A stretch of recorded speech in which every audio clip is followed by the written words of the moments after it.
میرا کام ہے آپ کی تربیت کرنا.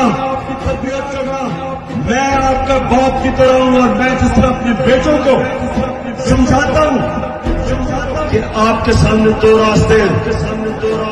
جب آپ نماز پڑھتے ہیں تو صرف اللہ سے آپ مانگتے ہیں وہ راستہ جس پہ اللہ نے لوگوں پہ نعمتیں بخشی. آپ اللہ سے کہتے ہیں وہ راستہ نہیں جو تباہی کا راستہ ہے. آپ سب کے سامنے دو راستے. ایک راستہ ہے کہ چوروں کی ہم غلامی کریں، یہ تباہی کا راستہ. دوسرا راستہ کہ ہم اپنے نبی صلی اللہ علیہ وسلم کی سنت سے پر چلتے ہوئے رائے حق پہ کھڑے ہوں. امر بالمعروف جو قرآن میں اللہ ہمیں حکم دیتا ہے کہ اچھائی کے ساتھ کھڑے ہو اور برائی کے خلاف جہاد کرو.